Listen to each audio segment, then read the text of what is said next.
Greetings, friends.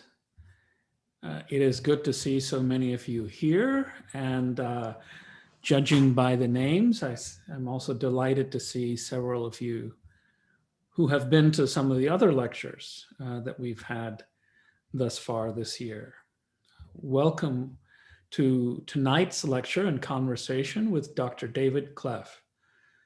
Before proceeding to our introduction, I'd like to begin, as always, by acknowledging that I am coming to you from the unceded traditional lands of the Lekwungen-speaking peoples here in Victoria, British Columbia, specifically the Songhees, the Esquimalt, and the Saanich peoples, whose historical relationships with the land continue to this day. Union Theological Seminary, our host institution in Manhattan, is located on the lands of the Lenape people. This academic year, as we conclude our considerations of theology and animals and animality, we again recognize that these lands and our creaturely kin have long been in the care of others, whom we acknowledge with respect and from whom we seek to learn.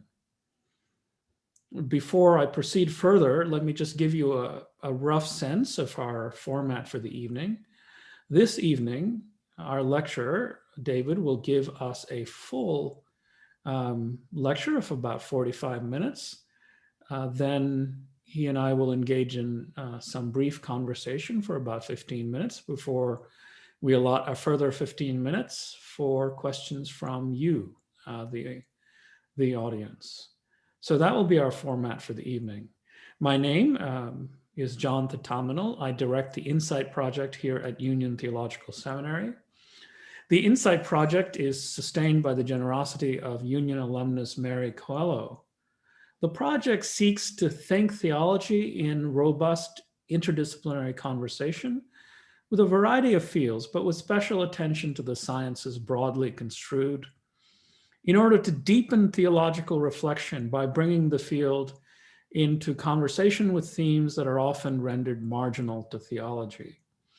Certainly, the question of our relationship to animals is one of those marginal themes that cries out for theological and ethical consideration. We have in past years talked about nature as a theme. This year, animals as a theme, and next year the topic will be the nature and meaning of place. So do keep your eyes peeled for our future work. It's now my pleasure to introduce Professor David Clough. I shall keep my introduction brief to give us all ample time to hear from our speaker. David is Professor of Theological Ethics at the Department of Theology and Religious Studies at the University of Chester. I will not give you a full reciting of his numerous publications, but for the purposes of our work today, I want to mention that he is the author of two important and groundbreaking volumes: On Animals, Volume 1, Systematic Theology, and On Animals, Volume 2, Theological Ethics. About the first book, On Animals, Volume 1, which is the volume that my students have read for this evening, a reviewer, Brian Brock, writes, "On Animals is indisputably the most important and comprehensive theological treatment of animals to have appeared in any language at any time in the Christian tradition." It's quite an endorsement.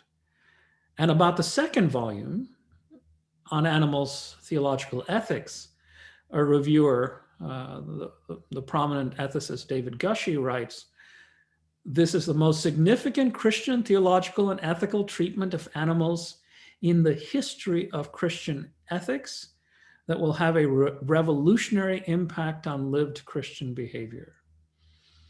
So I could go on in this vein for quite a while. It is clear that readers of these two volumes have been mightily impressed by these two volumes as groundbreaking contributions that venture into really vast terrains: biblical studies, medieval discussions of animals being brought to trial and even excommunicated,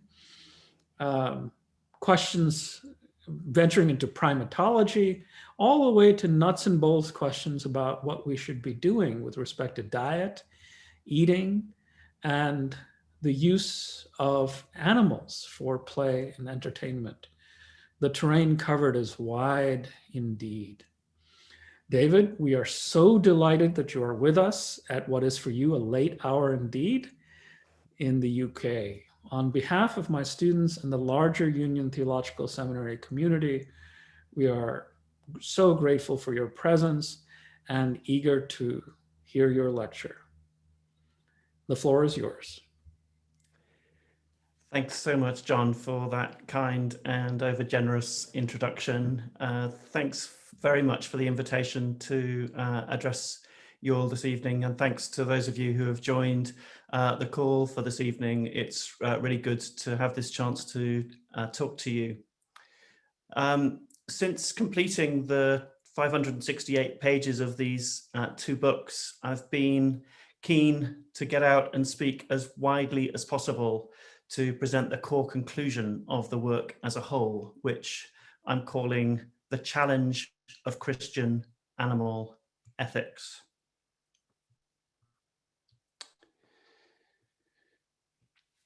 So the core conclusion of the two-volume work we could graphically represent like this. Well, perhaps it needs a little bit more explanation. What you see here is an abyss. And I'm picturing this abyss as an abyss between the kind of treatment of other animals required by a Christian understanding of their place in God's purposes on the one side, and on the other, the way we treat them at the moment. This abyss is huge. We're currently acting in ways that completely disregard the status of other animals as fellow animal creatures of the gods Christians worship. In this lecture, my aim is to convince you that this abyss exists, and then convince you that there's something we can do about it, and then convince you to do it. If I have convinced you, I'd like to point you to the first practical steps in taking up the challenge I'm laying before you. So here goes. Here's where we're heading together over the next 45 minutes. First, I want to explain why I think it's worth our time to consider what we're doing to other animals when there are so many other pressing issues also demanding our attention. I suppose your presence here means you're at least open to considering the possibility, but perhaps you're skeptical about my proposal that animal ethics should be an important current concern for Christians. I don't think that's an improper worry, but I also don't think it's a good reason for Christians to ignore animal ethics. So I want to start by making the case that attending to animals is worth our time. Second, I want to set out why animals should matter for Christians in particular. The atheistic utilitarian Peter Singer, author of the landmark work Animal Liberation in the late 1970s, thinks Christianity provides the foundation for an ethic that excludes moral regard for other animals. He's persuaded lots of angry atheistic vegans that he's right. Perhaps you've met one or two of them. Still worse, Singer seems to also have helped persuade large numbers of Christians that their faith gives them reason to be unconcerned about animals. This is despite Christians having played the leading role in lobbying for the first anti-animal cruelty legislation in the UK in the early 19th century. Will be the bicentennial next year of the Martin Act, passed in 1822. Christians were active in forming the Royal Society for the Prevention of Cruelty to Animals in Britain. Social reformers in Britain, such as William Wilberforce, looked at their society in the context of their Christian faith and judged the abolition of slavery as a key priority issue for Christian action, but also identified other social issues at odds with Christian faith commitments, including cruelty towards farmed animals. At the end of the 19th century, when the RSPCA refused to condemn vivisection, Christians formed new grassroots anti-vivisection organizations who held meetings, the accounts of which sound like evangelical revival meetings with hymns and impassioned sermons to protest against the scientific and medical establishment of the day, including figures such as Darwin and Huxley, who opposed any restrictions on animal experimentation. The Christians campaigned against them on the basis that the strong should not abuse their power over the weak merely to obtain new knowledge. So I agree with Singer that biblical texts and the Christian tradition have often been raided to justify exploitation of other animals. But I think Singer's wrong to see Christianity as the root cause of this exploitation. As John said, On Animals, Volume 1, Systematic Theology, considers where animals belong in Christian doctrines of creation, reconciliation, and redemption. And the second part of this lecture gallops quickly through some key points of the argument I developed there, with the aim of convincing you that Christians have strong faith-based reasons for being concerned about animals. Third, I want to present some snapshots of what we're currently doing to other animals. On Animals, Volume 2 presents an extensive survey of what we're doing to other animals in our use of them for food, for textiles, for labor, for research experimentation, for sport and entertainment, as pets and companions, and our impacts on wild animals. Part 3 of this lecture will focus on the use we make of other animals for food, because I argue that in scale, intensity, and impacts, this should be our priority concern. So together, parts 2 and 3 of the lecture are my case for the existence of this abyss between the kind of treatment of other animals that a Christian understanding of them requires and what we're currently doing. Fourth, after hopefully convincing you of the existence of this abyss, I turn to what we could do in response and propose 2 key practical strategies. I'll keep you in suspense about them as an incentive to stay awake, as I will be trying to do for part 4 of the lecture, which I estimate is about 30 minutes away. So that's part 4, where I'll be trying to convince you there's something we can do about the abyss I've convinced you exists in parts 2 and 3. And fifth, I want to recognize that we can't see our use of other animals for food as an isolated issue and draw attention to its multiple connections with wider systemic issues. It's important both to have these complexities in mind and recognize that none of them gives us reason to doubt the importance of simple practical strategies that we ought to be adopting. And finally, in part 6, I'll suggest a couple of next steps you might take individually, and more importantly, in my view, corporately, perhaps even as a seminary, if you're convinced about the existence of the abyss and there's something we can do about it. Okay, move on to part 1.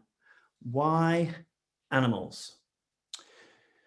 So, as I've indicated, I'm all too aware that there are many other pressing issues beyond animal ethics that demand our attention, reflection, and action. We're all aware that we're suffering from a major global pandemic at the moment, an issue which clearly demands priority attention. We're aware of the operations of white supremacy, individual and structural racism, and the implications for people of color in the US, in the UK, and elsewhere.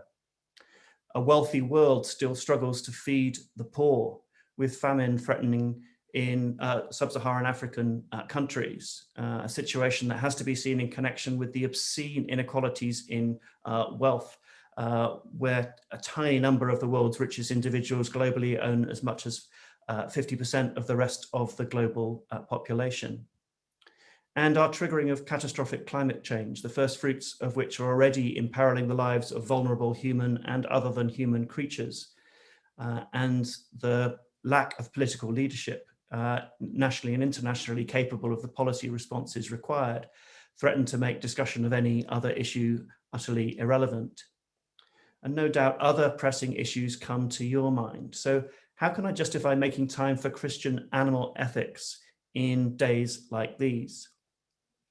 Well, I want to offer 3 defenses of Christian animal ethics in this context: urgency, multitasking, and the way in which animal issues connect to issues of human and environmental well-being. First, let's think about urgency. And here's the best way I've found of capturing why it seems to me that animal ethics is an urgent issue. So here we have a pie chart showing in 1900 the relative biomass between farmed animals and wild land mammals.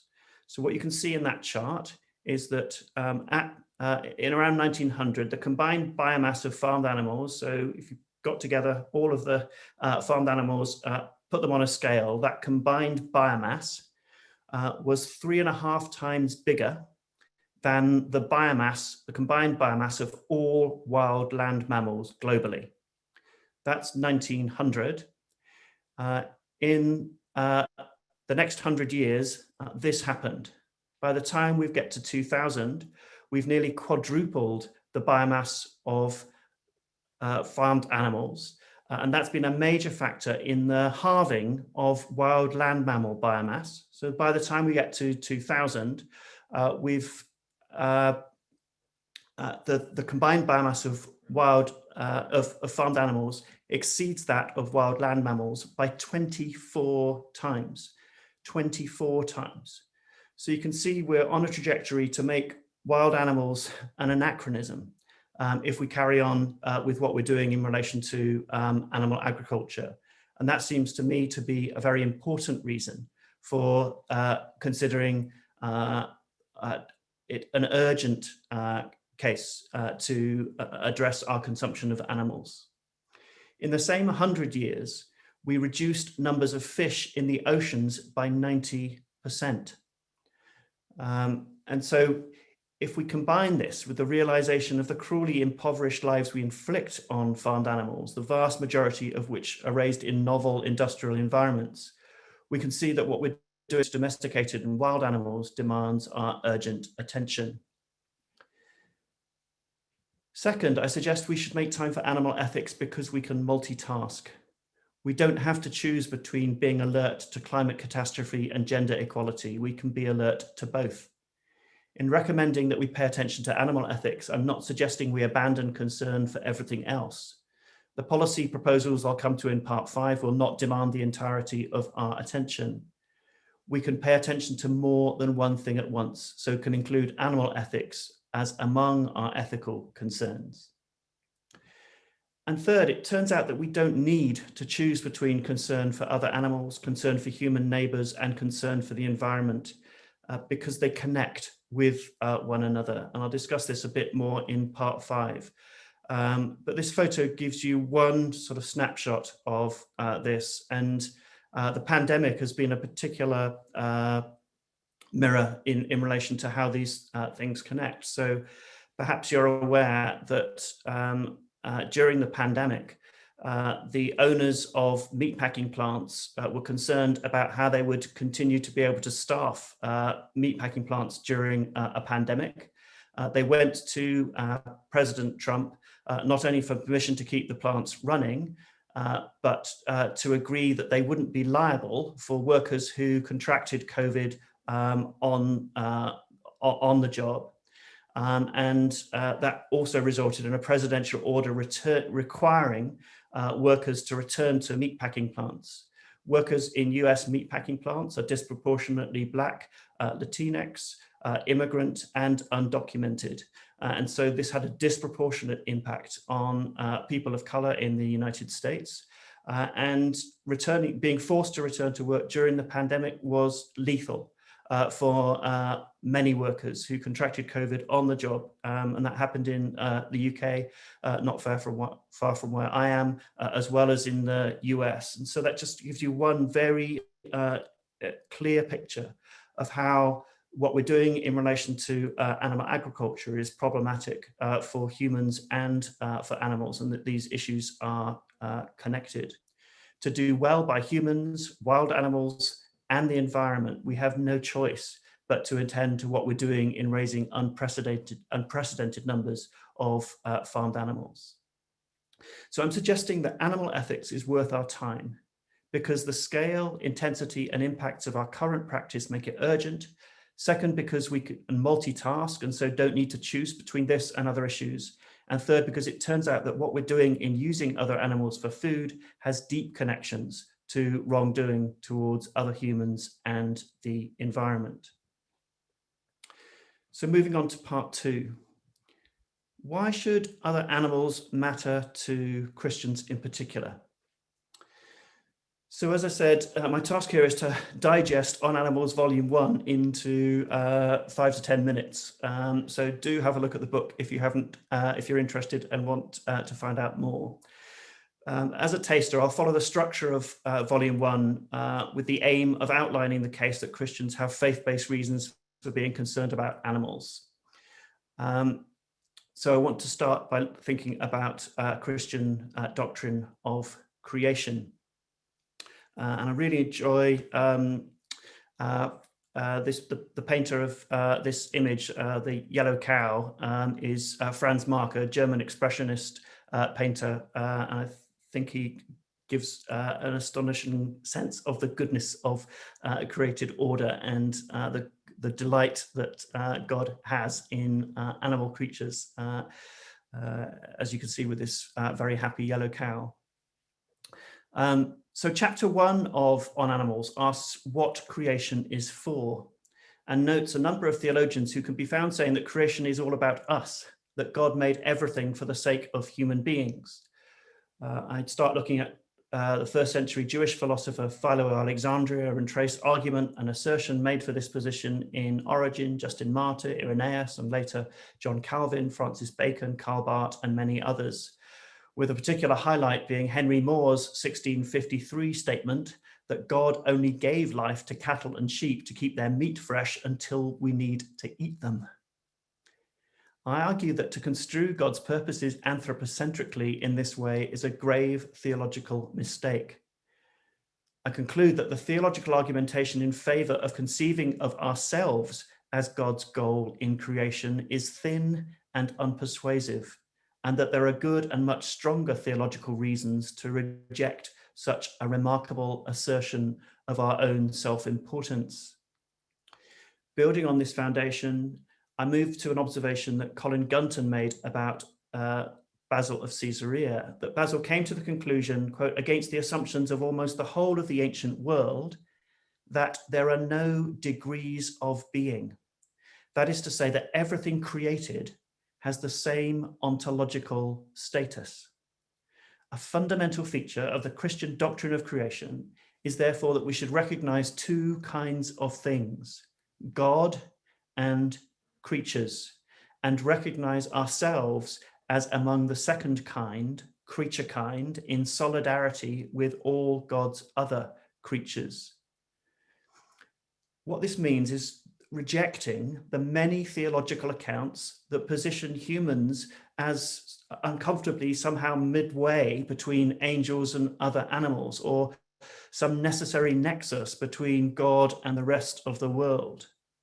We're made of dirt or stardust, just like the rest of God's creatures, and our understandable excitement about our own creaturely capacities should not tempt us to ignore or diminish the particular capacities of our fellow creatures. Humans are unique and have a unique vocation before God, given the high responsibility of imaging God to our fellow creatures. But every other creature also has their own unique vocation. Ask the psalmist, who delights in God's ordering of a diverse world of creatures, each glorifying their maker in their own place and particular mode of life, as in Psalm 104, and who celebrates the God who has compassion on all creatures, providing for every living thing, as in Psalm 145.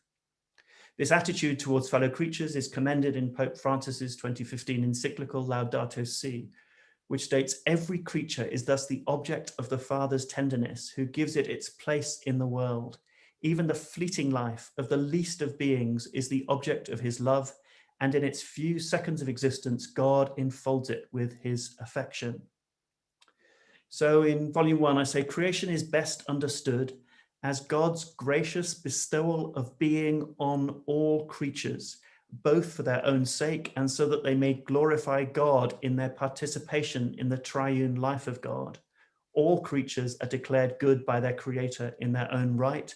All creatures exist in utter dependence on God and mutual dependence on one another. No creature can be comprehended merely as the means to the flourishing of another. God's animal creatures have particular attributes in common.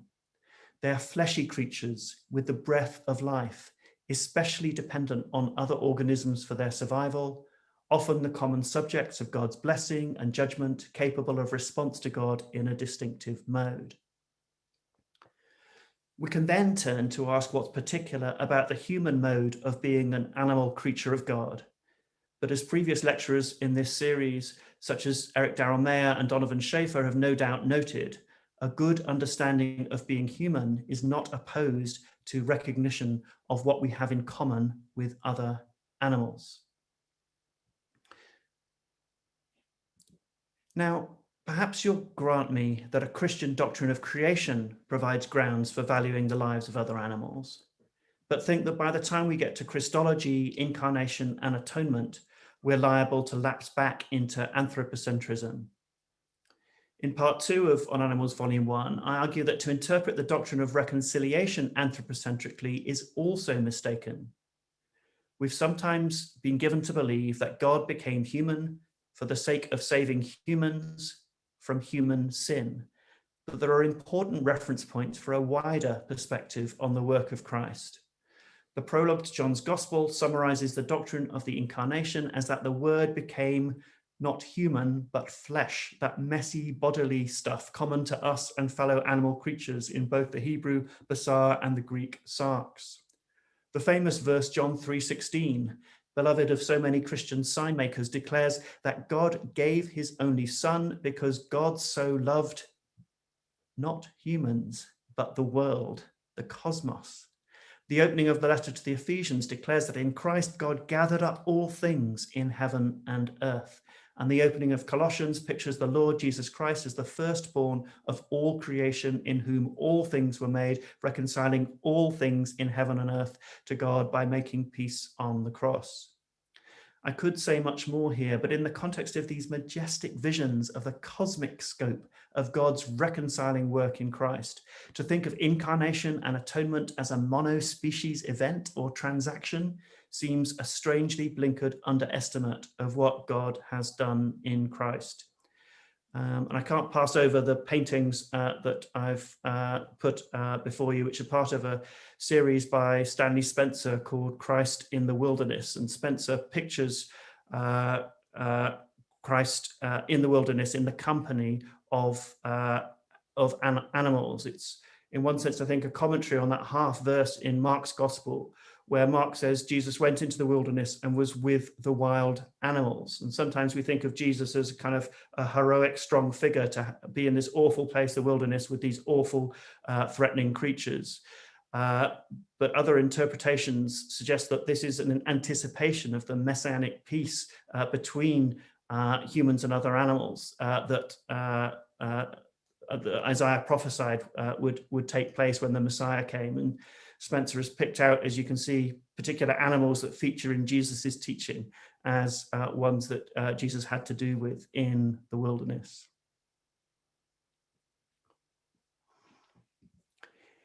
In reaching the last major doctrinal heading of Volume 1, Redemption, again, it may seem that everything is in danger of collapsing back into anthropocentrism. Christians have sometimes come to think of redemption as something like a teleporting of a select group of human souls out of their bodies in order to drift about with angels in a cloudy heaven. But Christian thinking about redemption, as I'm sure you're aware, is much more diverse and often much more grounded in creaturely diversity, as the American 19th century Quaker preacher Edward Hicks' painting of the Peaceable Kingdom portrays. And perhaps you can see Hicks is trying to imagine peace between colonial invaders and indigenous peoples on one side of the picture, as well as peace between formerly wild animals and humans on the other. And that rather cuddly lion is a particular favorite of mine.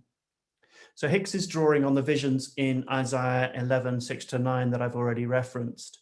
The wolf shall live with the lamb, the leopard shall lie down with the kid, the calf and the lion and the fatling together, and a little child shall lead them. The cow and the bear shall graze, their young shall lie down together, and the lion shall eat straw like the ox. The nursing child shall play over the hole of the asp, and the weaned child shall put its hand on the adder's den. They will not hurt or destroy on all my holy mountain, for the earth will be full of the knowledge of the Lord as the waters cover the sea. In 1781, John Wesley preached a sermon on Romans 8:19-22 called The General Deliverance.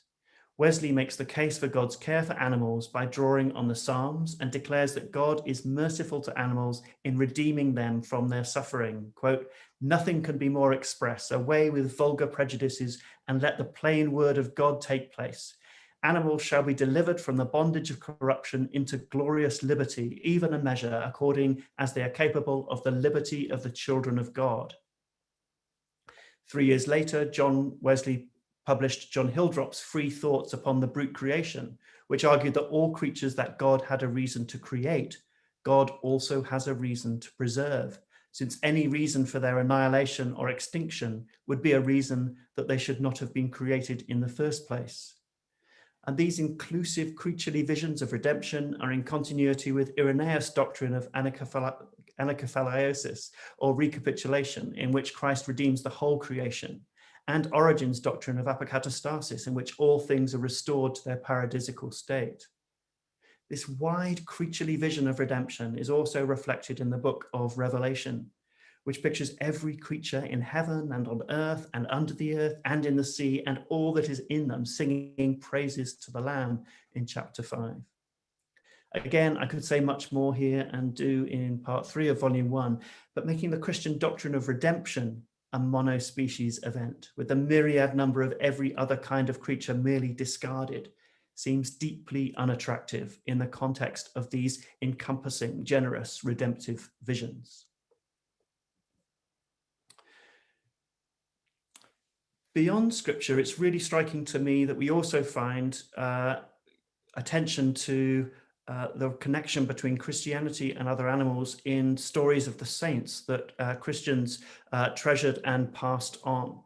And I won't stop to say a lot about these now. I can say more in response to questions if you like. But the hyena here is a reference to St. Macarius, 4th century Egyptian hermit, who when a hyena brought her blind pup to him, miraculously and very much in the style of Jesus's miracles, enabled the pup to see again, and then has an interesting relationship with the hyena, who gives up eating meat in response to the saint's blessing on her pup.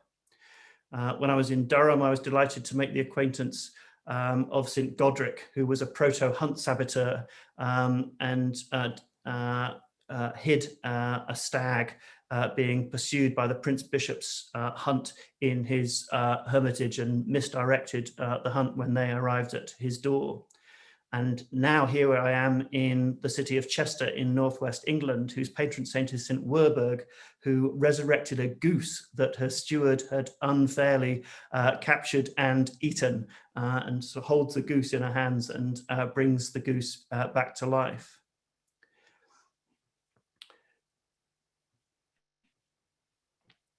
I wonder and delight in these stories, along with the many others like them, which perhaps you're familiar with. It seems to me that as we smile at these stories, we should not only smile, because the stories present the insight treasured by those who pass them on, that it belongs to Christian holiness to be compassionate towards other animals, that we should take a high view of the capacities of animals to be responsive subjects, that we should have a deep appreciation that God's will is for peace between all creatures, and that we can anticipate and witness to this peace in our actions here and now. These stories of the saints, it seems to me, extend biblical visions of peace between creatures into a world closer to our own. So I've argued in part 2 that Christians have strong doctrinal reasons for recognizing the place of other animals in God's purposes alongside human beings, and that their participation in God's work of creation, reconciliation, and redemption provides strong grounds for Christians to be concerned about their particular lives of creaturely flourishing, in which each in their particular creaturely way, like us, they glorify their Creator. So I'm hoping that through this and the ways this understanding is mediated in the stories of the saints, I've convinced you that Christians have strong faith-based reasons for being concerned about other animals, which is the first step in demonstrating the existence of the abyss between the kind of treatment that a Christian understanding of other animals requires and what we're currently doing. So, Part 3, what are we currently doing to other animals? As I said, I'm going to focus on what we're doing to other animals in our use of them for food, but on Animals Volume 2, you can read about lots of other kinds of uses that we make of animals. But just a few images to give you a sense of how we're using other animals for food. If we had a bit more time, I might ask you to guess what you see here. What it turns out to be is a satellite image of what industrial trawling for fish now looks like. So those dots are huge trawler vessels, and the reason they're leaving those tracks behind them is that they're using weighted boom nets that are being dragged along the seafloor and taking everything in their path. This is oceanic clear cutting. This is the kind of fishing that is completely denuding the oceans of fish. And we also need to pay attention to fish because we're getting clearer and clearer evidence about the sentience of fish, their ability to experience pain, as well as a whole range of sophisticated cognitive capacities. And that really forces our attention in wild capture fisheries to the fact that fish are the animals that we don't even bother to slaughter. And so as fish are taken out of the oceans in these huge vessels, they're subject to crushing injuries. Many are dead before they reach the decks of ships, but the others asphyxiate slowly, and even more slowly because those decks are refrigerated. So they can take several hours to asphyxiate on the decks. And so just the sort of mind-boggling level of suffering for the 6 to 8 trillion fish that we're consuming each year is staggering. And fish have often been overlooked, but I think we've got good reasons to be paying attention. After fish, the next most numerous animal we consume for food are chickens. We've completely reinvented the bodies of chickens to grow very rapidly in these broiler sheds.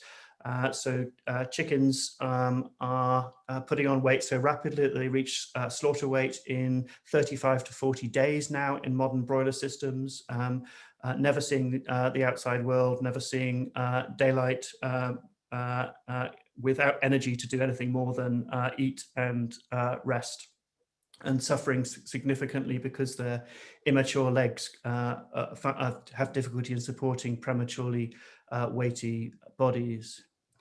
Chickens raised for eggs also have problematic welfare issues. All the males in laying strains are discarded as unwanted byproducts, culled in various ways, or left to die as soon as they've been sexed after hatching. And their sisters live a life, the majority in battery cages globally, and live a life of about 18 months under high physiological stress, producing an egg a day rather than the 6 to 8 in a year that their wild ancestors would have produced. You may have heard stories reported here a month or so ago about the sophisticated cognitive capacities of pigs able to play computer games. So pigs are highly intelligent, highly social creatures. Left to their own devices, they have astonishingly complex social relationships with particular friendships, and are very careful about territory and cleanliness and so on. But we raise the majority of them in warehouse conditions, tightly crammed, as you can see in this photograph. And they frequently have to have their tails cut off to stop them chewing on each other out of sheer boredom. Sheep are generally raised more extensively, but are subject to mutilations like castration and tail docking without anesthetic, and are often subject to live export, especially from countries like Australia to the Middle East, long sea journeys with very variable temperatures. Dairy cows have a very hard time. The intensification of dairy means that many dairy cows never get to graze grass.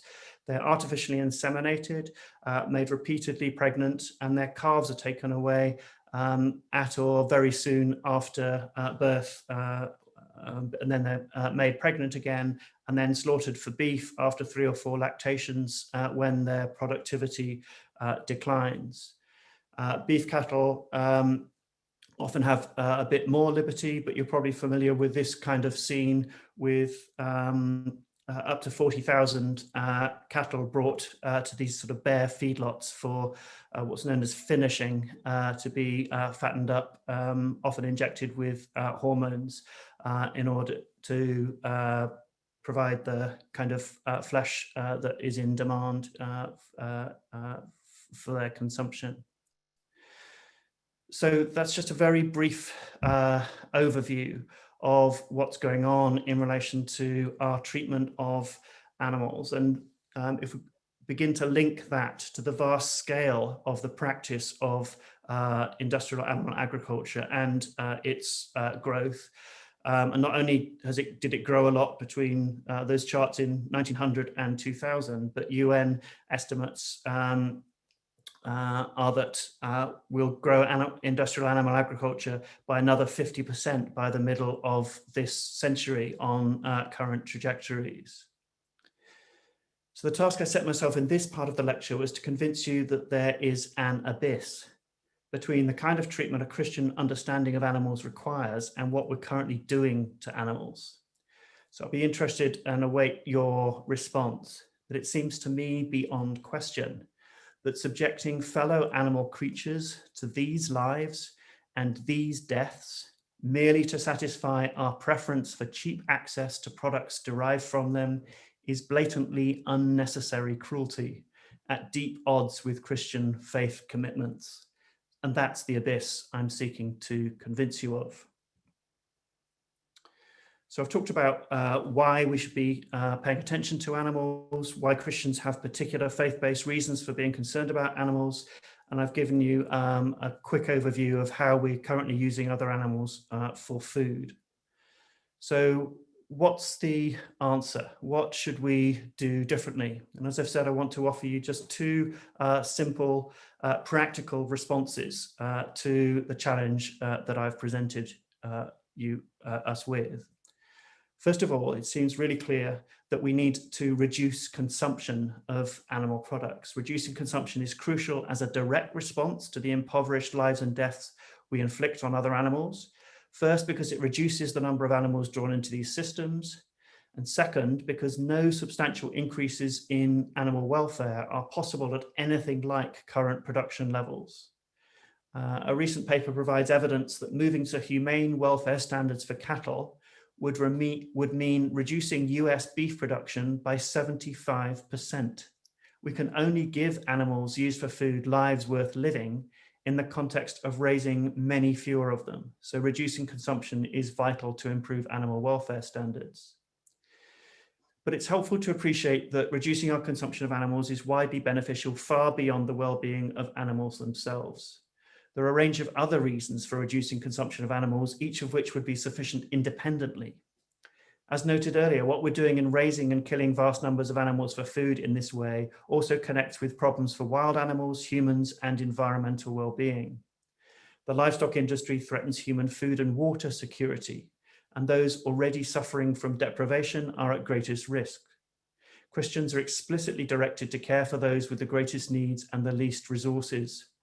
But currently over 1/3 of global grain output goes to farmed animals, and humans eating the animals receive only 8% of the calories that would be available if humans ate the grains directly. Animal agriculture is also a very significant consumer of scarce global water supplies. Producing a kilogram of beef requires 20 times the water required by producing the same calories from plant-based sources. The unprecedentedly high levels of meat and other animal products consumed in the global north directly damages human health with increased incidence of heart disease, cancer, type 2 diabetes, and strokes. In addition, intensive farming practices contribute to both the rise of antibiotic-resistant bacterial strains and the risk of pandemics from zoonotic diseases, such as the one we're going through. And I could talk about more of those kinds of connections in response to questions too. But it looks highly likely that animal agriculture is pushing humans into close proximity with disrupted natural habitats, which significantly increase the risks of transfer of these zoonotic diseases. And in addition, intensive farming, its creation of large populations of unhealthy, immunocompromised animals in close proximity to human populations is a second route to pandemic risks such as swine and bird flu. In relation to the environment, raising livestock is one of the major global contributors to climate change. 14.5% of all anthropogenic carbon emissions come from animal agriculture. And it's now clear that even if we fixed all of the other, if we went carbon neutral in all other ways, if we don't address animal agriculture, we would bust through carbon budgets just in relation to animal agriculture alone. The intensive rearing of farmed animals also degrades local environments, and provision of grazing and growing fodder for livestock is a major cause of deforestation. The burning of the Amazon rainforests in Brazil, for example, on an annual basis, which is leading to current massive wild animal extinction event and the displacement of indigenous peoples in South America. 78% of all agricultural land is currently devoted to raising farmed animals, which means a great deal of land could be returned to wild animals if we switch towards a plant-based diet. For all these reasons, it's clear that reducing consumption of animals is crucial for the well-being of humans, other animals, and our shared environment. So that's the first strategy I'm commending, reducing consumption of animal products. The second is of shifting to higher welfare for animals that we continue to farm. So the account of our current practice I provided in part 3 of this lecture makes clear that alongside reducing overall consumption of animals, we need to source any remaining animal products we consume from higher welfare sources that provide more opportunity for farmed animals to flourish and glorify God in their particular creaturely ways. Animal products from higher welfare environments will be more expensive because it's the cruel industrial systems that made them cheap. But in association with reducing overall consumption of animal products, the overall cost of eating less and better animal products need not be more expensive either for domestic or institutional budgets. So fifthly and briefly, but isn't it more complicated than that?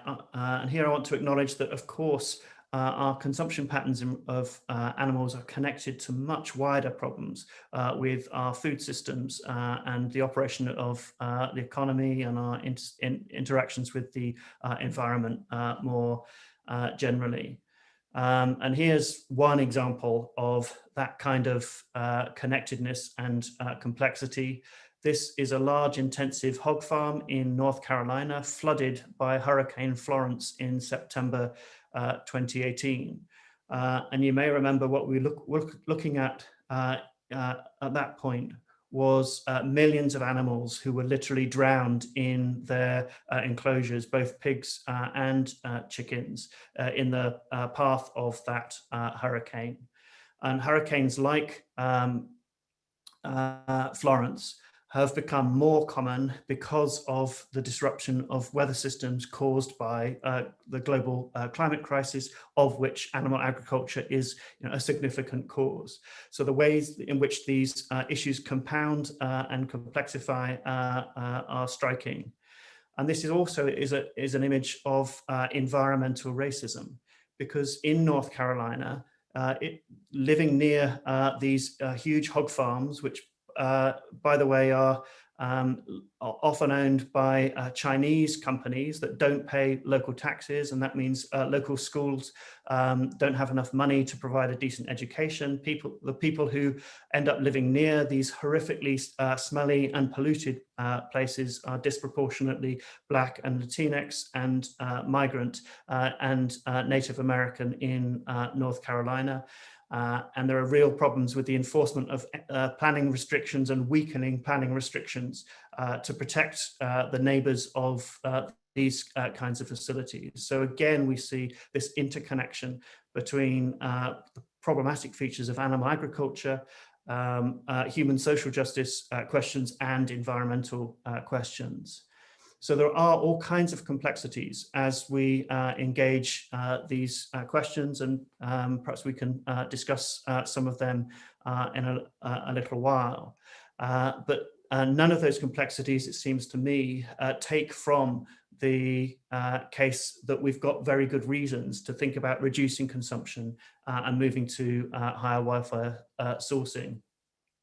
I've also become really struck as to the connections between paying attention to animals and thinking about issues of white supremacy and racial justice.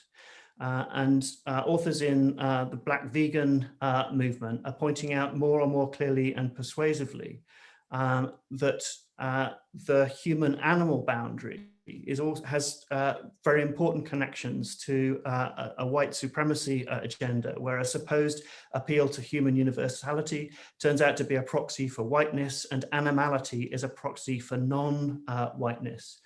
And so authors like Willie Jennings, J. Cameron Carter, and the co-sisters Afroism, Essays on Pop Culture, Feminism, and Black Veganism engage with those kinds of connections and help us to recognize that paying attention to animals and animality also enables us to think well in connection with those wider issues. And the series next year that John mentioned on place is another important piece in that puzzle. Okay, so finally and briefly, what's the next step? So I want to suggest that we could receive this challenge of Christian animal ethics both individually and corporately.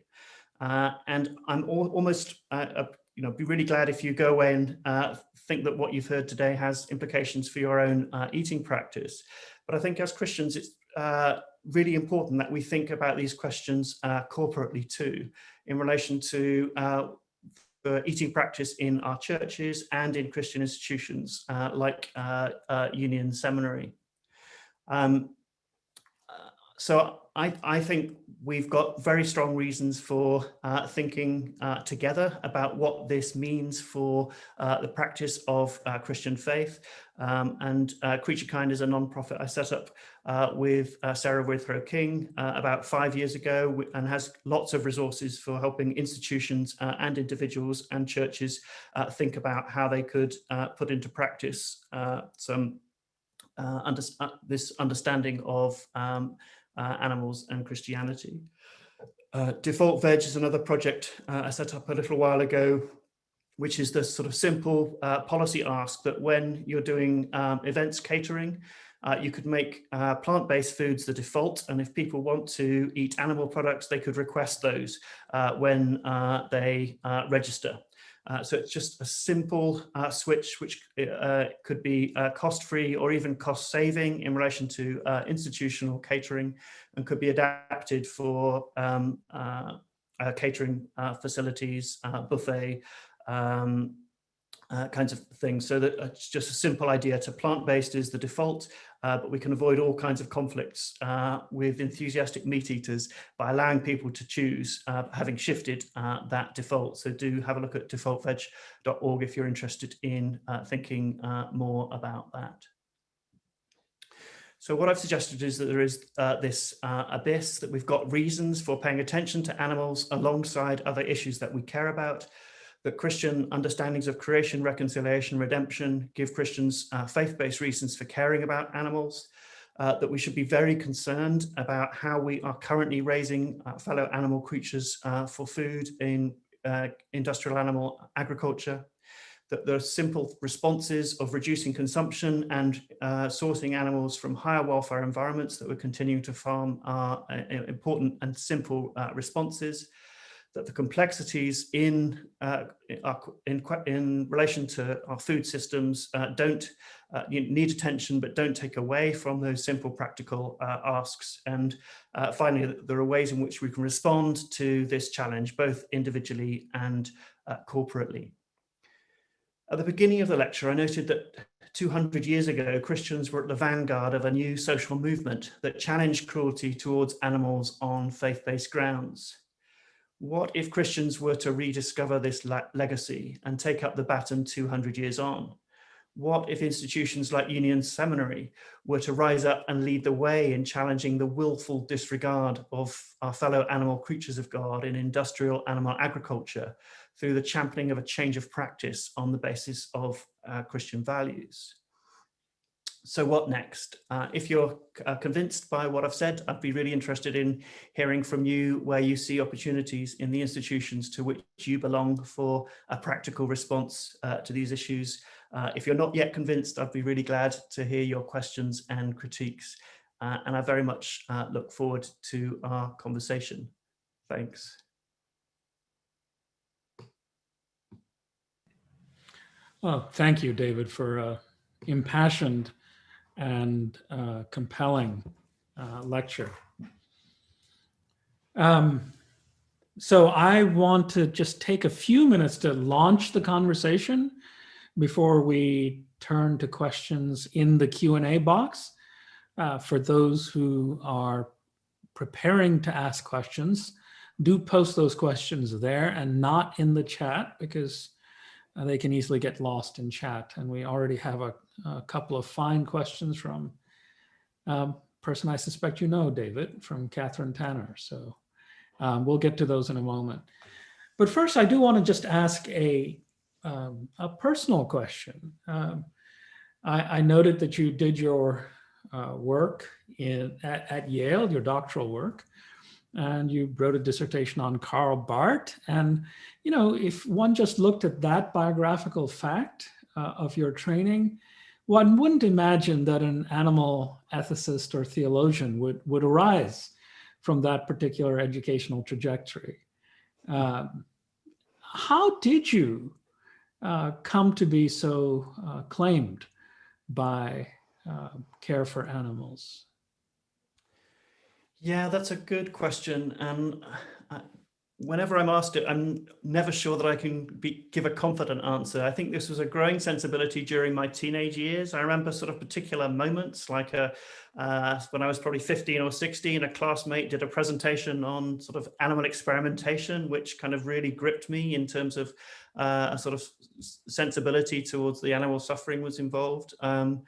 I remember 16 or 17 going hiking in the Cairngorm Mountains in Scotland, and a sort of moment sitting on a mountain top and a stag sort of wandering up and looking at me in the eye for what seemed like an age. And so there are kind of those moments. But and I referred to John Wesley. I sometimes hope too that while, as a Methodist, while animals weren't a frequent feature of sermons in the Methodist Church in Britain that I grew up, I wonder if what actually was a conspicuous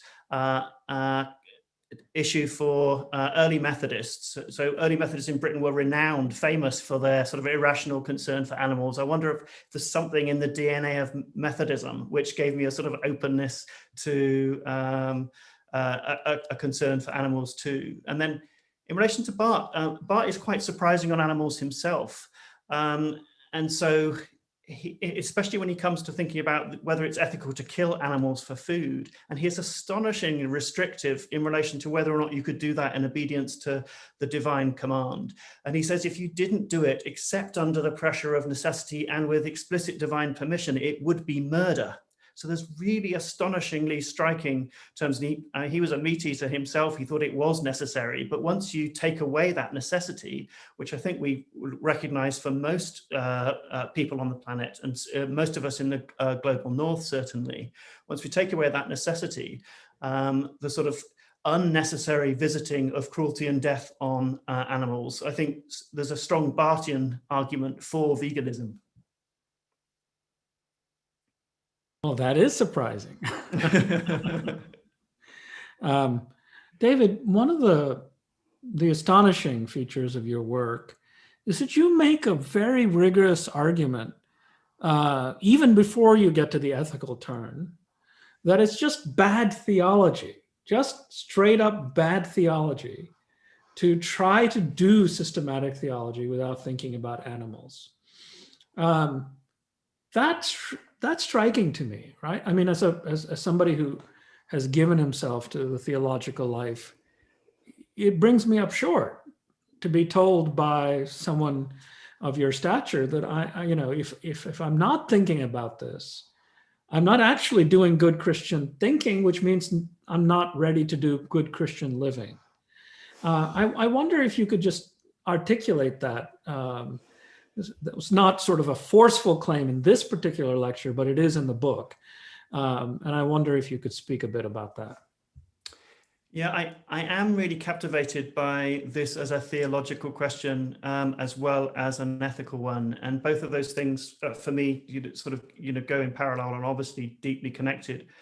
One way that I often put it, which I didn't sort of put in this lecture, is as monotheists, Christians need a theology that is big enough to encompass a God who is the God of all creatures. And that's a huge challenge in relation to the scale of stars and galaxies and the universe. But it's also a huge challenge in relation to thinking about God's dealings with living things. And I think if we have a monospecies theology, as I said a couple of times, we just have a theology which is failing in the task of grasping the immensity of God's dealings with creatures. And of course, we're understandably preoccupied with God's dealings with us and with creatures most like us. That's it's not a surprise that's this is our vantage point on creation, but that's not a good reason for stopping with God's dealings with us. And so I think theologians are culpable insofar as they fail to receive a biblical and theological tradition which does have that encompassing scope. When I first started working on this, I confessed to some anxiety that when I really engaged with the biblical text and the Christian tradition, it would just be a constant sort of disappointment. But I found quite the contrary. Those Johannine texts about what's God about in the incarnation. It seems to me that's just been staring us in the face, that we were heirs to this vision that understands the cosmic nature of God's purposes, and yet we've collapsed it and sort of had this blinkered vision, which has been, obsessed with God's dealings with us, and really dismissive of the idea that other creatures also have a relationship with God. Hearing you put it that way, for the first time, makes me see there's a kind of analog. By the way, just now there are deer bouncing around outside my office, so I'll take that as a sign too that the divine might be trying to say something to me here. But it strikes me that I've given my life to combating provinciality in religious diversity, that God only cares for Christians, is a profound narrowing of the ambit of God's work. And you're making a comparable species-based argument, that to imagine that God cares only about our species is likewise extremely provincial. Yeah, I'm captivated by that sort of moment in Maimonides where he tells the story of a citizen in a city could labor under the misapprehension that the sole purpose of the ruler was to care for the well-being of that citizen, without realizing that the ruler is also concerned about the well-being of all citizens in the city. And I think that's a really significant challenge to our anthropocentrism, that we need to be able to recognize that almost everything we've wanted to say about God's dealings with us is true.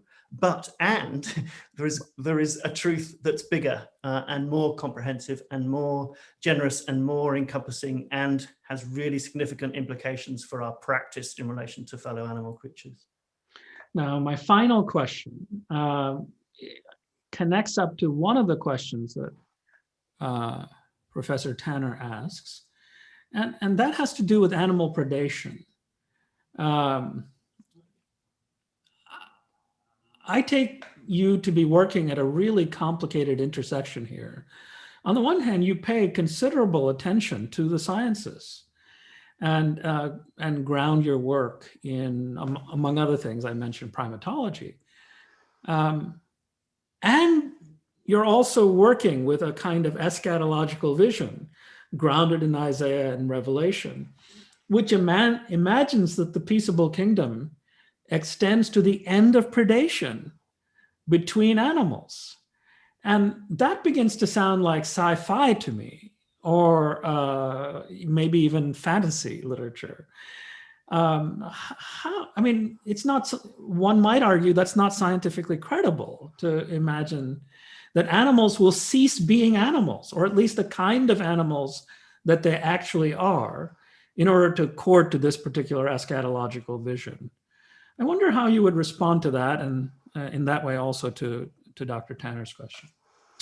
Yeah, thanks. I haven't seen the question myself because I've been paying attention to what you've been saying. But yeah, I think predation is a really good question, and there is definitely a parting of the ways here.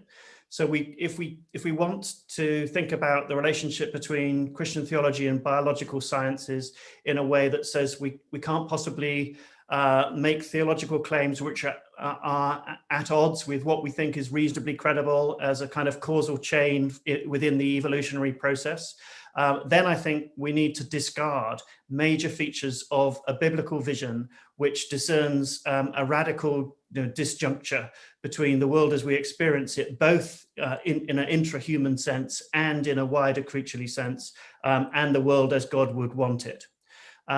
And if I'm faced, and there are theologians like Christopher Southgate who wrote The Groaning of Creation, and what he wants to give authority to biology, and therefore he gives up on any sense of fallenness, any sense of distance between the world, this wider creaturely world as we experience it, and God's will.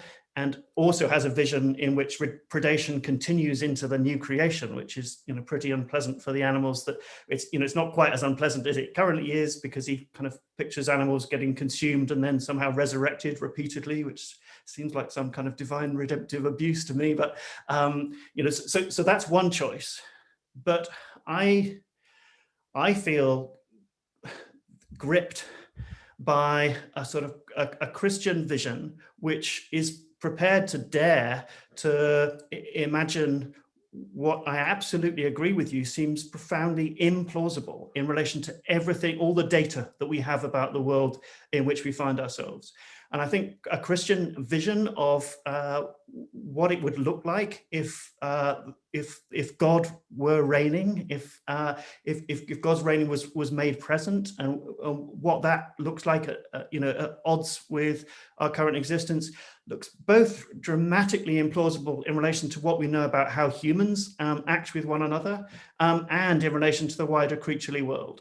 And so I don't think it's any more strange to think about a human transformation in the direction of a Christian vision, where humans would be able to find a way to live peaceably with one another. I don't think it's any more strange than to think about that in the wider creaturely space. I sometimes say, if I can imagine me somehow being transformed into a creature fit for this new creation, then the lion's choice of diet seems to me a sort of small, parenthetical detail in contrast. So I agree, it's a really challenging thing to be a Christian and to lay claim to this astonishing vision of what the world might look like if God's will were done, and how we might witness to that here and now. But I think that's our task as Christians. Thank you, David. I rarely pick two questions from the same person, but this question that Catherine asks has been repeatedly asked of a variety of our lecturers. And that's to ask about the scope of what you've asked with respect to animals, and extend it in the direction of plants too. So I'll just read the question. Forgive me if you've already written about this, but shouldn't your theological and ethical analysis also extend to plants that are destroyed in the eating of them because they're pulled up by the roots? So here, of course, one thinks of Jain traditions, which did have a representation in our conversation here today. So what about that? A lot of vegetarianism would therefore be morally problematic too. Yeah, so I think it's absolutely fundamental to a Christian engagement with this topic to recognize that maybe unlike some other religious and non-religious accounts, I don't think we can eat our way to perfection. I don't think we can eat our way to the new creation. I don't think we can achieve anything close to moral perfection in our eating practice. And so what we find is that, again, if we reference science here, one of the characteristics of what it means to be an animal creature is that you can't generate all the proteins you need within your own body, and so you need to consume other creatures, animal or plant, in order to make a living. That's what it means to be an animal, and so we are radically dependent on creaturely consumption. And so there's no escape from that. I mean, with Paul, I've kind of lament this sort of groaning of creation in which creatures can only get by at the cost of one another, and long for a time when these peaceable visions are more fully realized. But we certainly can't think that somehow through our own muscular efforts we're going to be able to set things right within that fallen creation. But then once we've acknowledged that we're dwelling within this fallenness, then comes the ethical question. And just because we don't think we can completely abolish intrahuman violence, it doesn't mean that all violence is acceptable. And so I think we can also make distinctions within the, given that we are dependent on consuming other creatures of one kind or another, then how could we do that more peaceably? What would it look like to witness to the inbreaking reign of God, the reign of the God who desires peace between creatures? And I think we're heir to both Jewish and Christian visions that there's something about killing and consuming animals, which is a particular violence. And this is what Barth says as well, that killing animals is a breach in the peace of creation in a way that plants isn't quite the same thing. And so I think we should be attentive to plants. And even Barth, drawing on Schweitzer, said willful destruction of plants is sort of contrary to a Christian respect for life. I would go with that. And I think we can wrong plants by destroying them thoughtlessly. But I think we can also think about distinctions and different distinctions between different kinds of animals and between animals and plants, and look for ways of living more peaceably among the wider creaturely space. Thanks, David. An anonymous attendee asks a stellar question here. Animal sacrifices play a pivotal role, especially in Old Testament scripture, i.e. sacrificial offerings for sin, and God-ordained sacrifices of a Passover lamb. Jesus himself engages in fishing and accompanies fishermen on their fishing expeditions. How do we reconcile these images in scripture with an ethics of divine consideration for non-human sentient creatures? Yeah, thanks for that. It's a really good question. But I don't think it's a defeater for anything that I'm talking about in the lecture, because what it's really important to recognize in terms of sort of ancient Israelite patterns of animal sacrifice is that it's absolutely not the case that those patterns of sacrifice that means animals don't matter, that animal lives are sort of immaterial or insignificant. What those sacrificial traditions suggest is there is something particular to the being of non-human animals, which astonishingly has this capacity to mediate between humans and God. And the priestly visions of how the sacrificial system was meant to work was a monopoly on animal killing. So no one was allowed to just go around killing animals without thought. Animal killing was so particular and so significant an act that it had to be done in the right place, at the right time, in the right way, by the right people, as a public act. And so it was astonishingly significant in the way it's done. And if you begin to contrast that with how we do slaughter now, we do it without thought, we do it without concern for the well-being of animals. We, as I've already made reference to, we sort of depute the killing and processing of animals to people who are already marginalized in our society. And so we've completely desacralized animal killing, and that's very significantly to the detriment of animals. And so, so animal sacrifice is a really interesting thing to pursue. It's controversial within the Hebrew Bible. There are debates about whether or not this is a good expression of God's will. So that's kind of intratextual discussion. Consuming animals and animal sacrifice is also controversial in the New Testament and beyond in Christian practice. And so it's worth paying attention to, but it's certainly, I don't think our current practice compares well with sacrificial traditions in the Old Testament. And we would do well to think about what relationships with other animals meant within those sacrificial systems and what that understanding might mean in relation to informing our practice now. And in relation to sort of Jesus and fish, I mean, those kinds of questions, would be a defeater, I think, if I was trying to say always and everywhere eating animals has been wrong and Christians have always been obliged to be vegan. That's not the case that I'm trying to make. I'm trying to say we've got particular reasons for being attentive to the flourishing of fellow animal creatures, and we need to reflect on what it would mean to sort of witness to the God that is is their God and ours in our practice now. And so that might look different. For Jesus to take fish out of Lake Galilee is very different, I think, for us to take fish out of oceans which have been so radically depleted already.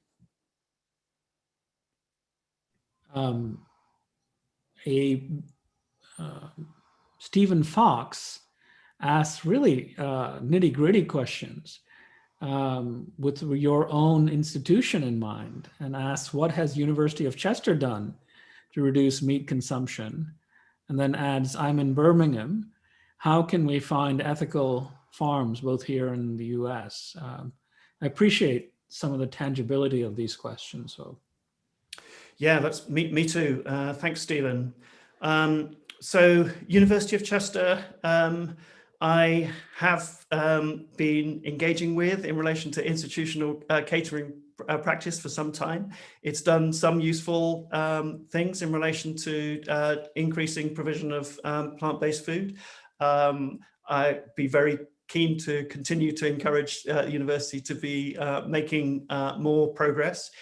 In relation to sort of guidance for institutional practice, I'm currently working on a AHRC funded project on the Christian ethics of farmed animal welfare in partnership with major UK churches at a national level. And we've just in November published a 60-page policy framework, which you can find if you Google Christian ethics of farmed animal welfare. You can download it as a PDF or order a print copy. And what that does is walk through why Christians should care about this stuff, how we could approach ethics of farmed animal welfare in a Christian context, and then it assesses the current ways in which animals are being raised in UK systems and how far that enables their flourishing, and it provides recommendations for what kind of labels you could look for in a UK context. So that would be a really good resource for specific institutional policy. We suggest Christian associations and others convinced by the arguments should stop sourcing animal products from systems that we identify as providing poor opportunities for flourishing, like broiler systems or intensive pig or intensive dairy operations. And I'm hoping we've already begun conversations for a potential successor project in the US, engaging US churches with a very different US context of farmed animal welfare. So I'm hoping that we could produce something that would be similarly useful to inform policy in the US too. Well, we've come to the end of our time, and I'll just ask you whether you have a last word with which to bid us into future work. Thank you. I mean, one of the things that's been really encouraging since I started writing on animals is the increasing evidence of people picking this up as an issue, both for academic study, but also for sort of practical action. And so I'd encourage anyone on the call who's sort of hearing about these ideas for the first time to think of them as, viable objects of study in relation to assignments or dissertations and so on. These are really interesting theological and ethical questions. It really matters, I think, for the animals with whom we have to do. But I think it's also amazingly theologically generative, as we've been describing, for our understanding of ourselves and our wider world and our Christian relationships with indigenous traditions, as you reminded us in your opening. Paying attention to animals is both important ethically, but I think really important for good Christian thinking, full stop. Thanks again, David, for being with us, particularly because it's well past midnight now in the UK, and I hadn't noticed. and you've apparently caffeinated well. So I'm delighted to see that you're at full power at so late an hour. For attendees, some have asked whether this talk is recorded, and it is in fact recorded and already available via YouTube on Union's YouTube channel. So you can find the talk there, and feel free to share that with others who might be interested. And please do stay tuned for next academic year's series on place in Christian and other religious imaginations. Again, thank you, David. Thank you to all the attendees. And for my students who are on this call, we will see you, David included, in exactly 15 minutes. Thank you all. Take care.